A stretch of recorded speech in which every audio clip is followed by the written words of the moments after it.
Welcome everyone to Almost Cancelled. I'm Peter, that is Connor, and we are going to talk about the Queen's Gambit. Episode 5 is called Fork. So, full spoilers for the episode, as always. So this is continuing with the chess terms, obviously. A fork is something you do in chess. Just in case anyone didn't know that, and we're like, fork? Yeah, because I think we mentioned this at the end of the last episode, because you saw the title, and you were explaining it then, and I don't think it's... I don't think it like really comes up in the episode what it is. No. Not like some of the other ones have. I think the other ones, though, if you didn't know anything about chess, I think some of the other names, like middle game, they clearly sound like chess terms. But fork, if you didn't know that was a chess term, you might be like, what? Chess term? Sure. Because even castling, okay, given the pieces you're dealing with, castling sounds chessy. People are generally familiar with the castle as a piece. Yes. So, yeah. So, just, worth mentioning. But, yes, so this is obviously the aftermath of the death of the foster mother, and kind of the weird relationship and psychological place that Beth's in following that, where she gets home, and she has a couple of quiet moments, but she gets a call from Harry Beltic, who is the guy she beat in episode 2 at her first tournament. Yes, the guy with the punchable face, as I like to put it. Punchable face. And he calls, and he's kind of a courtesy call / hey, do you want to practice some chess at some time? And Beth, being Beth, being obsessed with chess, and presumably also wanting to distract herself that anything horrible's just happened, says, "Why do you come over now? Let's do it now. Let's play chess right now." Yeah, he's like, I'm gonna go find a hotel, check in and sell my stuff. And she's like, just come stay at mine. Yeah. Oh, well, more seriously later. There's a more serious version of that conversation later, but even then, it's just immediately like, it's fine, just don't worry about it. Yeah. She's determined to just kind of go down this, and that's the first half or so of the episode, maybe even 2/3, is essentially the story of their awkward living arrangement / friendship / and I really use this word lightly, romance. And I use that word lightly because essentially what happens here is that he is clearly becoming attracted to her. She appeals to him in a lot of ways because she loves chess. There's a moment where he comes out of the bathroom and he thinks he said something stupid, but when he comes out, she's put on the radio and she's sort of dancing to the song, and it's like he's noticing, oh, this is a woman. This is a woman. She's moving like a woman. Oh, my chess nerd brain can't handle this. And it's becoming more and more the thing. And eventually, it's sort of they're practicing, and she is obviously way better than he is. But he's making some valid points, like, hey, but you never actually study games. You go purely on instinct. Maybe if you actually learned some of the strategies that other players use, you would maybe predict things, or you'd see other things coming that you wouldn't have otherwise. So yeah. But it gets to this awkward conversation where he very genuinely is like, hey, I probably won't be able to hang around as much, because he's about to go to university in the city, which is why he's here. And he's like, I'm going to have to move. I'm getting an apartment that's closer to the campus, and I'm going to have to get a part-time job. So I'm just, I'm not going to have as much time to just sit around and play chess all day. And she's like, you can live here, like, for free if you want. And it's just this. She wants him around, and he actually kisses her here, and the kiss is like so. It shows, yeah, it's awkward where he kisses her, realizes she's not really into it, kind of awkwardly apologizes because he realizes she's like, and she's like, no, I wasn't ready, I'm ready now, and she kind of encourages him to do it again. It's weird because it did feel like on his part like a moment, because she's just like, hey, you can live here, it felt like an invitation, didn't it? Yeah. Well, most people when they invite someone to live at their place for free, I mean, not always, but I could definitely see why in a setting where you're a man, a woman, you're of a young age, why that would feel like, oh, maybe I've got a shot here. Maybe she's into me. and they have been spending a lot of time together over the past few weeks, whatever it's been. So it's not like this is out of nowhere. But it's super awkward, and she encourages him to do it again, and it's almost this, and I'm not sure how conscious this is on her part. But really what's happening here is she's essentially accepting to herself that she's going to string him along and engage in sex, engage in various things that will keep him happy, because she just wants him around so it'll be there to play chess, and not even necessarily teach her things, because it's very apparent very quickly there's a limit to what he can actually teach her, because she's much better than he is. I mean, right from the start, he starts pulling out books, and she's like, "Yeah, I read that one. Yeah, that's sit upstairs. Yeah, read that one too." And you could just feel the dismay coming off of him, being like, "Yeah, what am I doing here? What have I got to offer this?" Yeah, and as they're playing various things, and he's getting frustrated that she's better than him, and not that he's like his ego's hurt, but more that he has nothing to offer. Like, the whole pretense of this is that he's here to help her train, but he's just not good enough. She's so far and above and beyond, to the point where she makes a move, and he's like, "Why did you do that?" And she's trying to explain, "Well, you can't do that with that and that and that, because this will just lead to this. Don't you see that?" And he's like, "No, I don't. I can't see it as quickly as you do. Like, not even close. It's kind of scary, honestly." And yeah, and there's lots of little body language. I think a lot of the strengths of this episode in particular are lots of the little performance moments, like when he's watching her dance when he comes out of the bathroom, or little moments where or even just dialogue moments where they're in the kitchen and he's trying to, I can't remember what he's trying to talk to her about, but he's essentially talking about normal relationshipy things, or he's trying to talk about just what they're going to do or something, and she's basically clearly losing interest. She's starting to daydream, and she's not paying attention to what he's saying. And he actively makes the choice to start talking about chess, which then makes her interested. And she's like, "Oh, let's play some chess." And it's just like, you are one thing to her. And I don't think she's maliciously doing it, per se. I don't think, but I mean, even the fact that after they have sex, she just kind of, he's like, "Do I go back to my room now?" And she's like, "Whatever you want." And just keeps reading her book. Doesn't care. Yeah, it's not malicious, and I don't think it's like a slight on him either, because I don't think it's like, oh, she doesn't care about him, it's just, oh, it's just chess. I think it's, she doesn't care about anything except chess. No, yeah.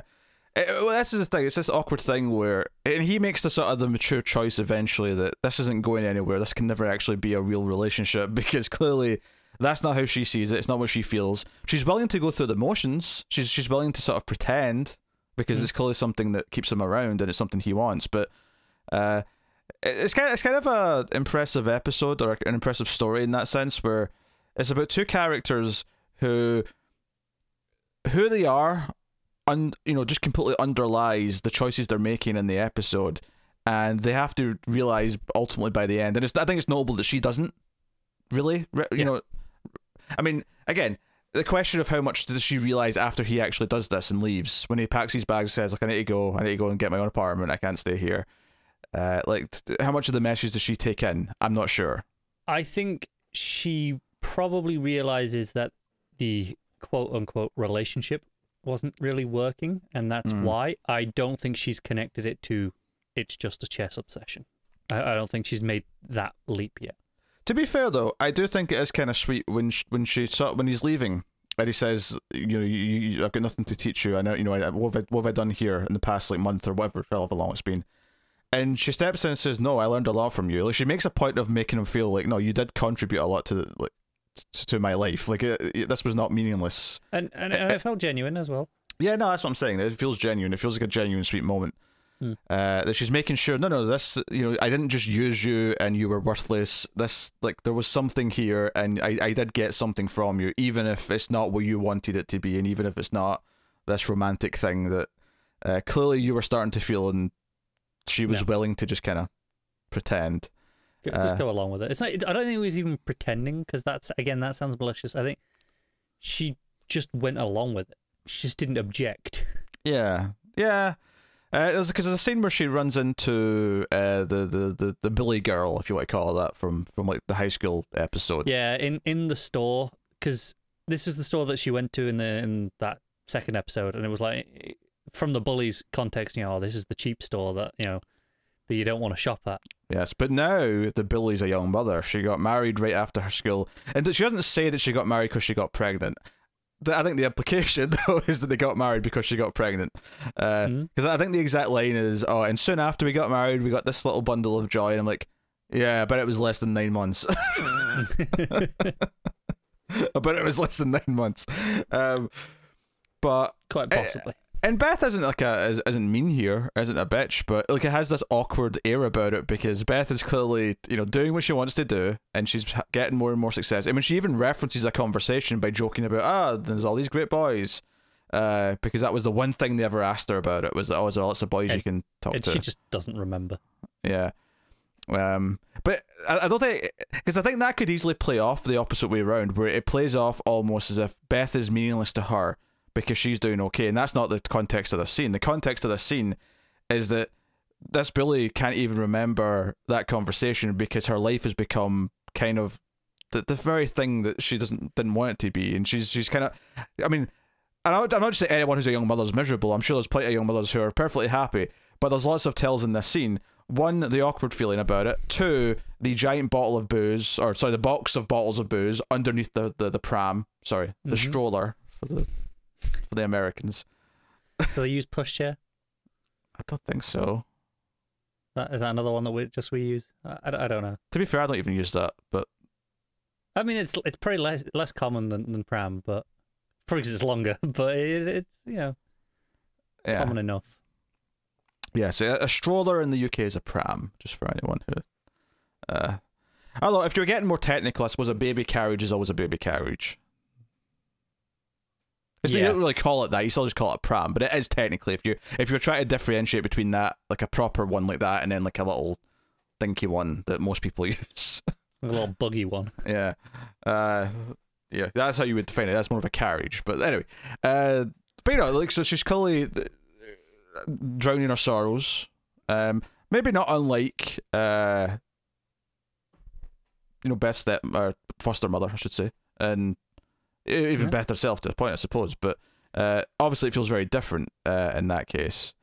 I think Beth's issues come from being obsessed with one thing and not really knowing how to function any other way. Whereas this character's problems is more she's kind of pinned herself down in a life that she doesn't like, and it's kind of so on the outset, Beth's life looks much happier and better. Obviously, we know the underlying part of it. We see the issues that are there, but to the public, from an outward perception, she's this independent, successful young woman, which, particularly in the time period that we're in, is less common. That level of independence certainly is. So, no, I think this scene had a lot of sort of little details packed into it. And again, like you said, that it being this store that they made fun of her for having clothes from. That was the bit that kind of sold what the scene was for me. Like, there's no like spitefulness from Beth bringing that up. Like, oh, I see you're at this store now, and nothing like that. It's just completely ignores it. But I think the other part of this though, that scene, but also all this stuff in her hometown. Well, again, not her hometown, but like the town where the house is that she does have this level of success and acceptance and maturity, because she does take over the house and she does kind of become more comfortable as the person who owns the house. She goes to the store and like pays for the magazine she stole. And the guy's kind of nice about it. He's kind of like, because he makes a little joke about her stealing something, but he does ask her about, hey, so you go to this competition. I mean, soon. At the end of the day, it's like one $5 magazine years ago. How expensive do you think magazines cost in the 60s, Connor? Oh, I think this one did cost quite a bit, because I think it's quite a niche premium one. Because now a premium magazine like this now can be very expensive. Yeah, but you buy comic books. You know how comic books were like 50 cents and like. Yeah, I don't think you realize how expensive magazines are. Like, niche magazines cost easily 6-7 times more than a comic now. Well, yeah, but this is still the 60s. Inflation's still a mega thing. All right, it's $3.50. That's I've rounded to a nice number. I don't think this was as much as $3. She hands him like two little coins. I don't know. This was like 25 cents. All right, I'm going to just say that. The amount of shit you give me for pulling up on random things, and this was meaningless. It was just because this is so stupid. There is no way this magazine in the mid 60s cost $5. I hope it did, just to spite There's you. No way. It probably didn't. Hold on. You know what? That's just for shits and giggles. Let's just Google magazine prices 1960s, right? And let's just see what sort of range we get from this search result. Fine. I have no idea. Oh, this is just what they cost on eBay. That's not going to help. Probably on eBay now will probably range from absolute nothing to trying to get away with a small fortune. Oh yeah. I don't want. I want original. Hold on. Just cover price. Yes, cover price. There you go. Magazine. Don't know why I'm helping you. Cover. This is clearly going to make me look bad. Cover price. Time magazine. There you go. We'll go Time. Time existed in the 60s, right? Probably. Yeah, I don't know. Do you think I pay attention to Time magazine? Yeah. Oh man, it was on volume 84, number 7 in 1964. So yeah, they definitely existed. Yeah, that was going. That was going plenty well. I'm trying to click on the large cover. It's not that large. Hold on, I need to lean in here to see what this looks like. You need bad glasses is what you need. No, it's too blurry. It's too low res. Come on now. Right, can we just abandon this and move on with the conversation? I know it's there though. There's small text in the corner. I know the price is there. It's just illegible. This is what this is. $5 in 1964. It was a throwaway $5. comment. It's irrelevant. It has no impact on anything that we were saying. $5. Oh, bloody hell. The amount of shit you give me for fixating on small things. I never want to hear it again. And I never want to hear another word about me nitpicking about something. All right. I'm not. No, but you nitpick things in the context and the content of the material. I'm nitpicking something stupid you said. Right. Well, the cover price in 1938, which I realize is quite a bit before, was 15 cents. Right. So yeah, quite a bit before. Right. So I'm suggesting that 50 cents to $1 is probably where it probably was in the 60s. For Time magazine, which is not a premium, super niche, expensive one, sure. But for chess, that's your argument world? Here, is that Chess World is so premium and niche that it demands a high asking price. That's how they make their costs. There's not that many people buying it. How many people do you think are reading Chess World every month? The fact that small newsagents was even stocking it, that's very small stock. I was really hoping you weren't going to bring that up. But it's just plot contrivance. Had to be done. Yes. Oh, hold on. Oh, have you got something? All right. So, this is a 1963-ish. No, this is Canadian money. This is a Canadian version. I have no idea how that translates, but okay. Well, Canadian tends to be a little bigger number-wise. So, like $1 US is like $1.50 Canadian these days. I mean, who knows what it was like in 1963? Yeah. Hey, this was 30 cents. 1963 issue of Time magazine was 30 cents. Yeah, I think it was at least 10 times that.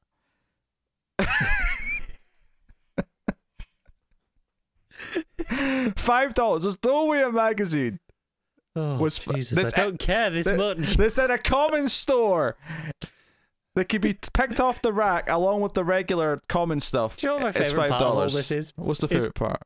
I know full well it's not $5. I'm just arguing for the sake of it at this point.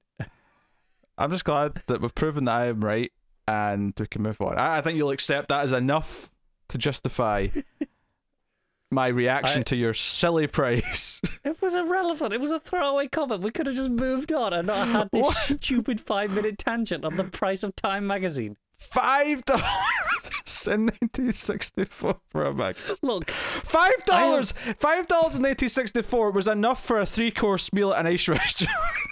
That's how much a chess magazine costs, obviously. Shut up. Look, I am very tired. It has been a long day at work. I am ready to go to sleep as soon as we are done here. It just came out of my mouth. I wasn't thinking. And you made me defend it. You made me argue. You could have just backed off. You could have just said that, yeah, that was stupid. The second I reacted, you could have went, oh, you're right, yeah, that was silly. Brain I could have done, but I didn't. Well, because this was more fun. Well, this is what you get in return. So, here you are. The point of the scene, though, is that, again, she's in a level of control. The shop owner has some respect for her now. Is even taking an interest in what she's doing. Even the fact that, we know she's clearly in control of her finances. She's doing fine. But she still goes back to that shop because she doesn't have the same kind of stigma against it that some of the other people did. Again, stigma about that shop? Not the newsagent. Oh, the department store. Yeah, the department store. Yeah, but that combined with the newsagent, like I say, her offering to, okay, Joe, I will pay for it now after all. It's all like, she's very responsible with her money still, despite, all of the issues that she has. Even the act of her, glancing at it on the shelf and just sort of saying, yeah, I'll have this too, and puts it on the counter, compared to the first time she went in there and she was like, trying to read it in the store and then had to sneak it out, and now she's just confident and comfortable enough that she can just afford to buy the magazine and not worry about it. Yes. They did not cost $5. Let's just put that out there one more time. She dropped that $5 bill and was like, right, that'll cover it. It was like change from what she had before. It was like a couple of... Now, I don't know enough about American coins to recognize exactly what they are, but they look like nickels and... They were probably the quarters. I also would not recognize American coinage. So... they look like... I'd barely recognize British coinage from this period. From this period, sure, yeah. Yes, specifically from this period. Obviously, I'd recognize it on TV now. They've not changed that much in a long time, because I've been rewatching Mr. Bean from the early 90s. Yeah, I think it was the early 70s where it all shifted. Yeah, but like the coins and those episodes from Mr. Bean in 1992, I was like, yeah, there's some new designs as well that exist now, but the core thing is still there. It's the same £1 coin. Yeah, obviously the pound coin got a major redesign just like 2 years ago. But yeah, it looks a bit different now. No, I think it was about 1972, 73 that all our coinage got redone into the current system that we have. Yeah, I was like, hey, this all still looks pretty similar. But yeah, but obviously the back chunk of the episode is a competition. It's the US Championships again, and this time it's in a university. And we get Benny Watts is back, the bad boy of chess. And I saw an interview with this actor the other day. It just popped up. He's like 30. I'm like, no, you're not. He's old enough to be my father. But that would be interesting. It's about as likely as that magazine costing $5.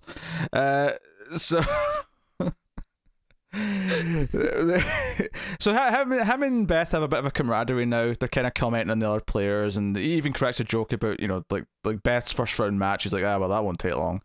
And obviously this is a big deal that, this is the one guy other than Bargov who's really beat her. It could have been a draw, but he beat her. But they have this kind of kinship, and like she's kind of like commenting on how he's like trying to talk to press, because he's talking to like a college reporter, and he's being all hotshot about it. He's got his knee up on the bench, and he's like trying to sound. He's like, "Oh, buy him a book." Still with his duster. Yeah, and he's got a book as well. He's written a book in the last few years. All the bad boys of chess write books, didn't you know?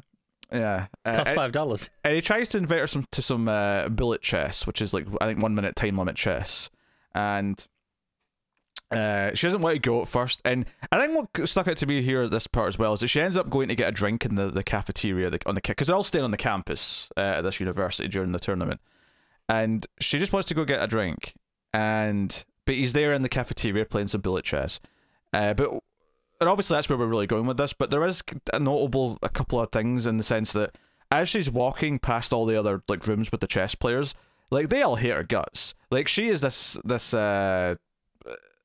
like this, I don't know, demonized, like she's going to beat us all, there's nothing we can do against her. I actually also realize, they've all got their doors open. They're all like doing their own thing. I mean, but they got the doors open. It's a very social way of, especially in dormitories like this, so where you keep the door open, so you can have that conversation. There's that social aspect, whereas hers was shut. She is, intentionally closed herself off from the rest of the group as well. Yeah. And I do have to wonder if there's a little bit of the sexism is still kind of there as well, because it has been very notable the whole time that, a girl can do this, a girl can beat us all. There was definitely a sentiment of that early in the episodes, and I feel like that's maybe still lingering here a little bit as well. But of course she can't not, she can't turn down the opportunity to play chess. It's not the opportunity to play chess in this case. I think it's the challenge. Yeah.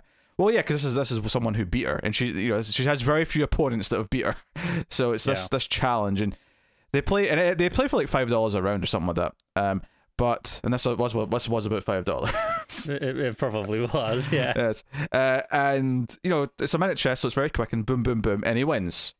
And he's like, another? And it becomes this joke where she only wanted one game, but then eventually there's a crowd around him, and they keep going, and she keeps losing. And he's like won all her money. And it's this really funny thing where, you know, part of me was thinking, oh, he's going to demoralize her. This is he's kind of, even though he's been very friendly with her during the day, maybe this is all a tactic to get in her head. But I actually kind of believed him later when he says, look, I play bullet chess, you know, when I'm drinking all the time. I'm used to playing 1 minute chess. You're not. Like, this does not mean it's a different mindset, isn't it? Yeah, it's a very different game because you just have to move as quickly as possible without thinking about anything. And you know, I kind of believe him. I believe that he's not actually trying to get in her head. And when we actually get to the match, the finals, like the next day when they're going to be playing, we don't even get to see the game. She goes to move her first piece, and it just cuts to afterwards, and they're just talking about the aftermath of like, yeah, you beat the shit out of me there. Like, she won. She won decidedly. It wasn't even a competition from the sounds of it. So it's really neat. By the end of the episode, you know, she's kind of teaming up with him to learn from him. The idea that if she's going to actually get good enough to beat this Borgov, that she needs to train with someone who is on par with her or close to her level, and sort of discuss ideas with, you know, unfortunately, Beltic, you know, wasn't up to this caliber. He basically is like, I heard you were training with Harry Beltic. What a chump! You can do better than that. Yes, and I think she agrees at the end of the episode to go to New York, where he lives, to train. So yeah, so they've formed something of an alliance, and it's kind of the thing where only one of them can go and play. And he's actually been to play in Russia before. He talks about it a little bit. Yeah, he knows what it's like. You know, he can prepare a little bit. Yeah. But I think there is kind of this camaraderie almost of like, well, only one of us gets to go, and I already failed to do it, so but maybe we can get you up to the standard that you can actually take one of these guys down. Yeah, and it does feel very much a case of, well, there's a bigger enemy out there, let's team up, right? Kind of. It's also kind of the thing where he, you know, earlier on he's commenting about how they're in this crappy university instead of, you know, if this was any other sport, there'd be like cameras and paparazzi and there'd be a crowd, and no one really cares. But in Russia, they treat this very seriously. They you know, they're all about the chess. Of course they are. So there is an element of like, you know, kind of getting the glory they feel they're deserving of. Well, at least he does. I don't know if Beth cares that much about the glory of that side of things in the same way he does, but no, I don't think she does. Not in the same way. No. But I mean, he's got an image to maintain. Oh yeah, he's a bad boy at chess. Yes. So hopefully, we've talked about the relationships in this episode, which I think is the highlight of it, is the relationships with Beltic and then with Watts, and also even just the people from her past, you know, from her childhood that she's now kind of grown up in front of. Yeah, that's all good stuff. I'm actually really excited to see next episode, to see, you know, where this relationship, you know, with Benny goes. Not necessarily in a romantic sense. That's not what I mean. Well, he definitely doesn't want that. He straight up just says to her, "Yeah, if you're thinking about sex, don't." Not going to happen. I mean, we'll see. I mean, it wouldn't shock me if he's. It's almost reverse psychology. You're not getting any. You're not getting any. She's going to want me more than ever. I wouldn't put it past him. But also that wasn't what I meant. You know, my point was just, you know, what sort of, you know, this actual like training regimen. You know, as him as an actual coach, I'm really intrigued to see what this is going to be like and how she responds to it, because typically she doesn't respond that well to being told what to do. That's true. that is true. Yes. I think it'll be interesting. Yeah. So no, a solid episode. I probably liked it a bit more than the last one. I would say overall. That's fair. I think it's just strong character work through and through, and that's basically all it was all episode. So, and once again, that magazine did not cost $5 in 1964. Oh, I wish it did. Just to see your face. There's no way it did. Even if it was 10 times the price at time, it would have been $3, which is still half. Even if I'd said $3 though, you'd have still like been like, no, it's not. Yeah, it was. I mean, I still think that's a stupid guess, honestly, for the time period. Like I said, it wasn't really a guess. It was just words coming out of my mouth. Well, it's good to know. It's good to know how much we can value the words coming out of your mouth. All right, that's good to know. Thank you. There are words I think about, and there are words that just come out. This was the latter. Thank you very much for joining us, everyone. It has been a pleasure. You can let us know what you thought of this episode of Queen's Gambit in the comments below. Like and subscribe, all that stuff. Get us on the Twitters at mail_fudge for channel updates. All those things do help us, especially the clicking the buttons on the YouTube, the likes and all that. YouTube really cares about it. The algorithm pumps us out to more people, so please do. You can support us financially as well over at patreon.com/MailFuzzTV for as little as $1 per month and help keep all the content coming, get some bonuses for your troubles. But otherwise, that is us, so thank you once again for watching or listening. We always appreciate it. Keep watching TV. Have you got any vanilla?